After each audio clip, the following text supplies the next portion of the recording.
Halo, selamat berjumpa kembali para pencinta fisika. Nah, sekarang saya akan menjelaskan mengenai soal-soal variasi gabungan antara kawat lurus dengan kawat melingkar.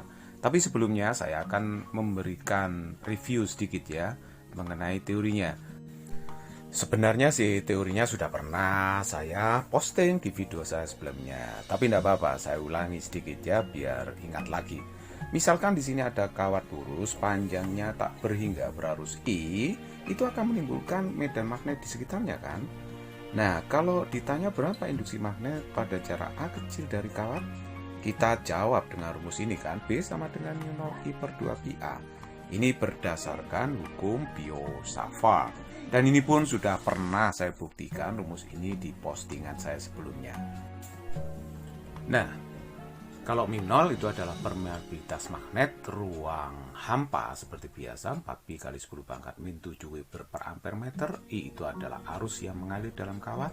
Pi ya 3,14, sedangkan A itu jarak titik yang diukur induksi magnetnya ke kawat lurus tersebut. Nah, untuk menentukan arah induksinya seperti biasa, ibu jari menunjuk arus, 4 jari menunjuk titiknya, arah forehand atau telapak tangan menunjukkan arah induksi magnetnya. Jadi induksi magnetnya itu arahnya adalah cross, masuk bidang tegak lurus, menjauhi pembaca. Nah, bagaimana kalau kawatnya lurus panjangnya terbatas? Jadi terbatas itu maksudnya bisa 1 meter, bisa 2 meter, bisa 1 kilometer. Ya bebas panjangnya berapa, yang jelas terbatas. Induksi magnet di titik A yang disebabkan kawat terbatas berarus. Nah, yang jaraknya A dari kawat tersebut adalah mu 0 I per 4 pi A, masih dikalikan dengan cos alfa plus cos beta. Nah, lihat video saya sebelumnya ya kalau ingin detailnya. Jadi ini saya hanya mereview saja, mengingatkan teori yang terdahulu. Nah, untuk menentukan arah induksinya sama seperti kawat lurus sangat panjang, ya tetap ya ibu jari menunjuk arus, arah telapak tangan menunjukkan arah induksinya. Jadi arah induksinya untuk kasus kawat yang terbatas ini juga masuk bidang tegak lurus. Untuk kawat melingkar, kita remas arah arusnya untuk menentukan arah induksi magnet. Jadi 4 jari meremas menunjukkan arah arus, ibu jari untuk menunjukkan arah induksinya. Jadi kalau begitu arah induksi magnetnya adalah dot, yaitu keluar bidang tegak lurus menuju pembaca. Sedangkan induksi magnet di titik O itu dirumuskan mu 0 I per 2A, di mana A itu adalah jari-jari kawat melingkar. Nah, jadi kalau misalnya ada setengah kawat melingkar, ya kalikan setengah. Nanti kalau ada setengah 3/4 ya kalikan 3/4. Nah, sekarang saya beri contoh yang pertama. Ini ada kawat yang panjangnya tak berhingga terus dibentuk seperti ini. Ya, kawat segmen pertama itu lurus, terbatas di sebelah kiri tapi tangga sebelah kanan. Kawat yang kedua itu adalah 3/4 lingkaran. Kawat yang terakhir itu adalah kawat yang panjangnya tak hingga di sebelah kanan. Jadi kalau begitu di sini semi tak hingga untuk kawat lurusnya. Ini kita bagi menjadi segmen kawat 1, 2, dan 3. Jadi kawat 1 dan 3 itu adalah tak hingga di sebelah kanannya, sedangkan kawat 2 itu adalah kawat 3/4 lingkaran. Nah, sekarang kalau kawat yang pertama ini terbatas di sebelah kiri tak hingga sebelah kanan, itu hanya menyebabkan induksi magnet di atas dan bawahnya ya. Hanya menyebabkan induksi magnet di atas dan bawahnya. Berdasarkan hukum Biot-Savart tidak akan menyebabkan induksi magnet di titik O. Jadi induksi magnet di titik O itu hanya disebabkan kawat 3/4 melingkar itu sama kawat lurus segmen kawat 3 yang panjangnya tak hingga di sebelah kanan itu. Nah, sekarang kita akan mencari satu persatu induksi magnet yang disebabkan oleh masing-masing segmen kawat. Untuk kawat 1, induksi magnet di titik O tidak ada alias 0 ya, berdasarkan hukum Biot-Savart. Terus kemudian untuk kawat yang kedua, itu 3/4 kawat melingkar, jadi menyebabkan induksi magnet di titik O sebesar B2 3/4 dikalikan dengan μ0I per 2A, di mana A itu adalah jari-jari dari kawat melingkar. Ya, dikalikan 3/4 karena memang itu 3/4 kawat melingkar, tidak penuh melingkar ya. Terus kemudian kawat yang ketiga. Nah, kawat yang ketiga itu adalah kawat semi tahingga. Sebelah kirinya panjangnya terbatas, tapi sebelah kanannya itu tak berhingga gitu. Nah, sekali lagi kawat segmen yang ketiga itu semi tahingga. Di sebelah kanan tahingga, tapi sebelah kirinya itu terbatas panjangnya, bukan tahingga. Jadi kalau begitu, kita menyelesaikannya adalah dengan cara menarik garis lurus dari titik O ke ujung-ujung kawat. Misalnya yang kiri sudutnya adalah alfa, terus kemudian kita tarik garis lurus sampai tahingga itu ya, sampai tahingga. Nah, ini garis lurus sampai tahingga, misalkan sudut cepitannya itu beta gitu. Maka betanya itu kan kalau tahingga mendekati 0 ya. Nah, sedangkan alfanya jelas ini 90 derajat. Nah, seperti itu ya. Nah, kalau begitu B3 di titik O itu kan μ0I per 4πA karena kawatnya terbatas, masih dikalikan cos alfa plus cos beta. Nah, terus kemudian μ0I per 4πA langsung aja dikalikan dengan cos 90, 0 kan ya. Terus kemudian cos 0 itu 1. Jadi kalau begitu hasilnya μ0I per 4πA. Sekarang kita tinggal menentukan arah induksi masing-masing segmen. Untuk kawat satu sih nggak ada arahnya ya, karena 0. Tapi untuk kawat yang kedua itu ada arahnya, yaitu menuju pembaca arah ibu jari ya. Jadi 4 jari meremas arus, ibu jari menunjukkan arah induksi. Jadi arah induksinya adalah dot keluar bidang menuju pembaca. Nah, kalau kawatnya lurus, ibu jari menunjukkan arah arus. 4 jarinya menuju titiknya ya, arah telapak tangan untuk menunjukkan arah induksinya. Lihat, arah telapak tangan menuju Anda, berarti B-nya berarti dot keluar bidang tegak lurus menuju pembaca. Jadi induksi magnet oleh kawat 2 dan 3 itu sama arah. Nah, B di titik O, pusat kawat 3/4 lingkaran, berarti tinggal menjumlah aja ya. B1, B2 tambah B3. B1 nya itu 0, B2 nya sudah ada ya, 3/4 μ0I per 2A. B3 nya μ0I per 4πA. Nah, sekarang kita tinggal menjumlahkan aja ini berapa ya ini ya. Nah, ini kan berarti μ0I per 4A. Lalu kita kalikan dalam kurung 3/2 plus. Nah, plus berapa ini ya? Plus 1 per pi. Nah, inilah jawabannya. Induksi magnet di titik O. Soal nomor 2. Ini ada kawat panjang tak berhingga dibentuk seperti pada gambar. Yang sebelah kiri itu setengah kawat melingkar. Yang ditanyakan adalah induksi magnet di titik O. Jadi caranya kita bagi segmen kawat ini menjadi 3 bagian. Nah, yang kawat pertama itu adalah kawat lurus semi tahingga. Kawat 2 itu setengah lingkaran. Sedangkan kawat yang ketiga itu adalah juga semi tahingga.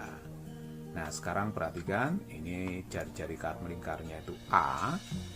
Nah, karena kawat satu itu adalah semi tahingga, kita tarik garis lurus dari titik O ke ujung-ujung kawat. Sudutnya masing-masing senamai alfa dengan beta ya. Nah, alfanya berapa? Nah, jelas alfanya nanti ini 90. Kalau betanya itu ya sangat kecil sekali karena kawatnya panjangnya tak hingga itu ya. Jadi untuk kawat satu itu berlaku alfanya 90, betanya itu mendekati 0. Ingat, tak hingga ke sebelah kanan itu. Jadi nanti B1-nya itu adalah μ0I per 4πA kali cos alfa plus cos beta.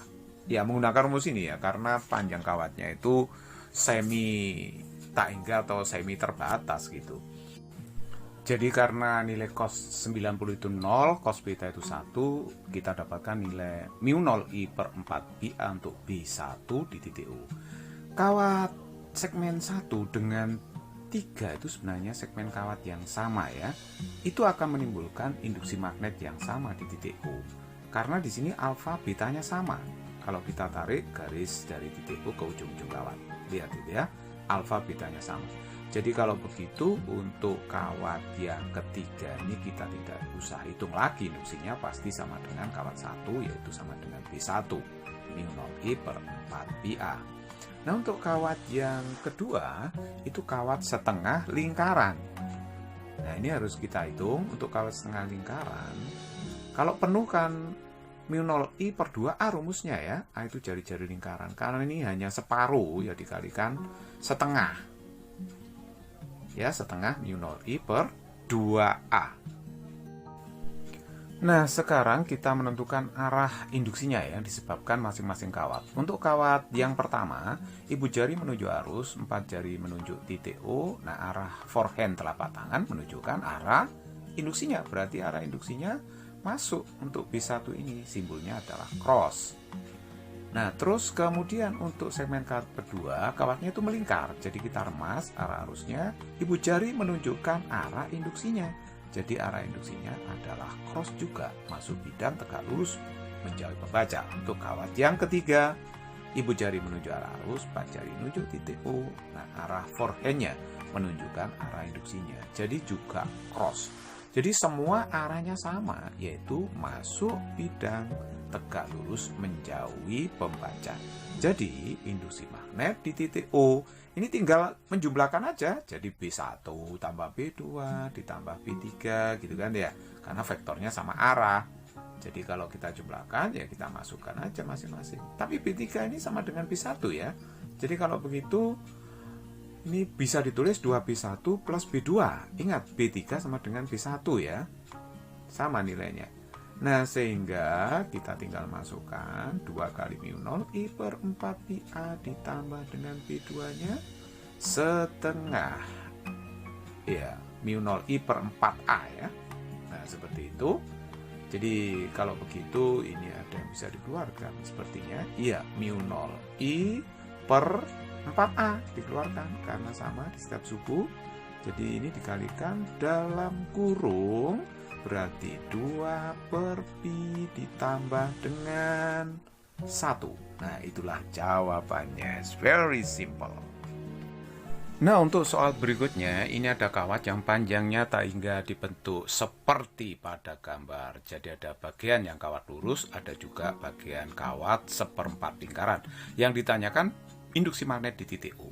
Jadi caranya kawatnya kita bagi menjadi 4 segmen kawat seperti ini.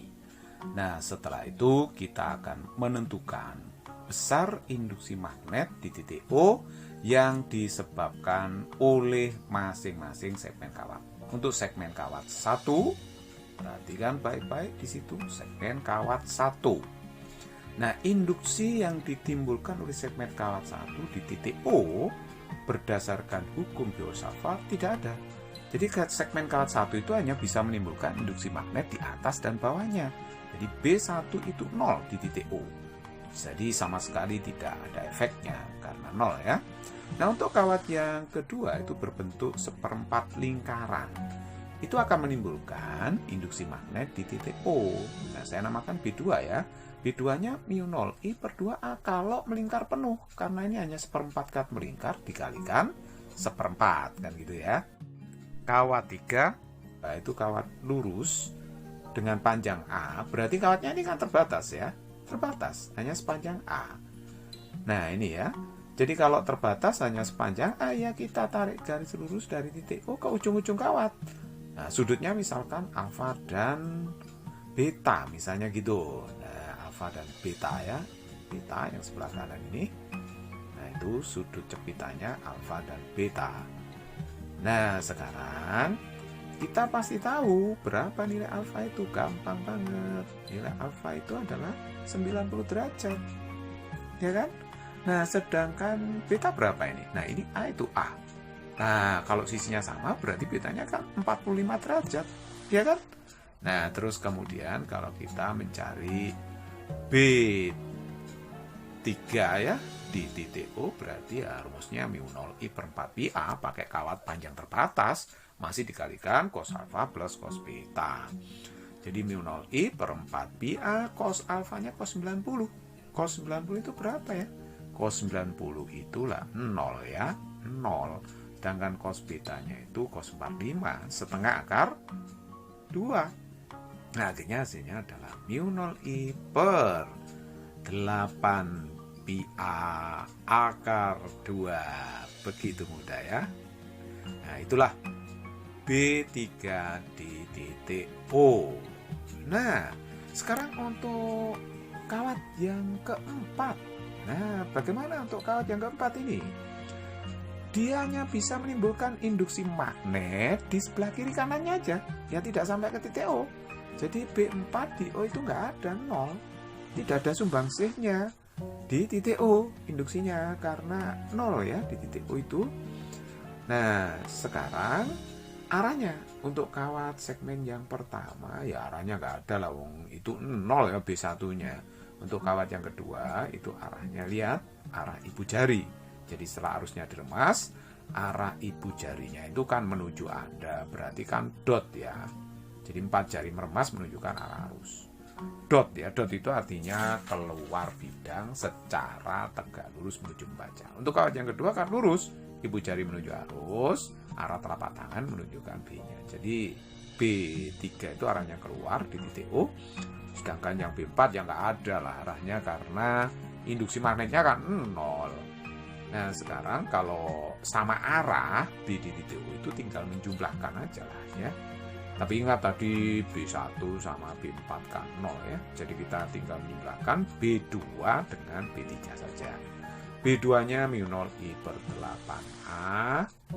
Nah, sedangkan B3-nya mu 0 I akar 2 8 pi A.